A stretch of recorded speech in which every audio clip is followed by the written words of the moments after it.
Hello Wake Forest students. Today we are going to take a look at solving square roots as well as simplifying mathematical expressions that have square roots embedded in them. Let's take a look at a couple sample problems from your homework. Square roots and expressions with radicals. We're going to be solving some practice problems. Let's get out the worksheet. If you see number 2, the first problem asks us to find the square root of 81. And most of us probably can think of this straight off the top of our head. We know that 81 is the product of 9 times 9. So anytime you're looking for the square root of something, you're saying what number times itself will give us the number inside the radical. And the answer is 9. But I also know that I could use negative 9. Why? Okay. Because a negative 9 times a negative 9 would be equal to 81. Haha. See, anytime we multiply a negative times a negative, we get a positive answer. So technically, any square root solution has two solutions. It has a positive and a negative one. Okay, let's take a look likewise at number 4. We have 169. I happen to have this one committed to memory too. I know that the square root, or I should say I know that 169 is a perfect square, and it's 13 times 13, so the answer is 13, but once again, it's also negative 13. Why? Because a negative 13 times a negative 13 is equal to 169. Well, we're talking about negatives. Let's take a look at the bottom of that page, and we see they're trying to give us some examples. They're showing us a new situation here. So I'm not going to use the example problem they have down at the bottom of the page, but if we were trying to find the square root of 25, we all know that that would be 5. Okay, 5 times 5 is 25. But if you saw something that looked like this, okay, there shouldn't be any confusion. This is saying I want the negative value of the square root of 25. It's not saying this. Okay? These two things are not the same. Okay? It's not saying that. It's not asking for the square root of negative 25. It's saying I want the negative value of the square root of 25. So the first step is to find the square root of 25, which is 5, and then I just simply need to make that negative. That's all.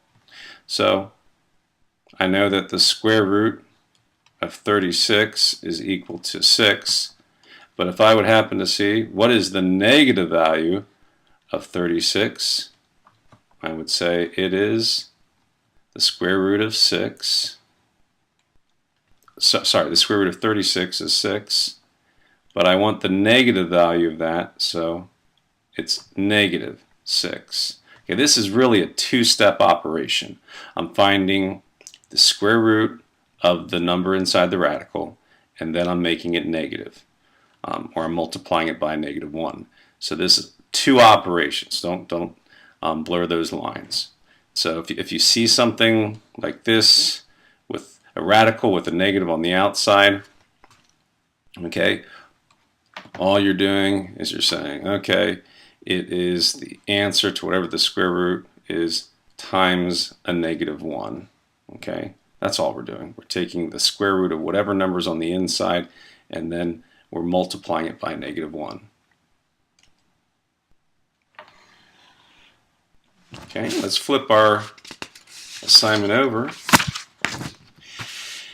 Ooh, here we see a fun one. Let's take a look at number 2 on the back side. We've got 30 minus the square root of 16. Okay? And by the way, radicals, okay, square roots, are really the opposite of exponents. So we have to still follow order of operations. So order of operations would be parentheses first. I don't have any. Then exponents. And a radical is really a negative exponent. So the first thing I need to do is find the square root of 16, which is 4. Bring the rest of the information down. Bring the 30 down. Bring the negative sign down. And then I have 30 minus 4, which is 26. Simple enough. Let's look at number 4. Number 4 might look a little scary. It's really not. It's saying the square root of 225 over 5, or the square root of 225 fifths. Or, as I like to remind everyone, anytime you see a fraction is really a division problem. But let's follow order of operations first. Are there any parentheses? No.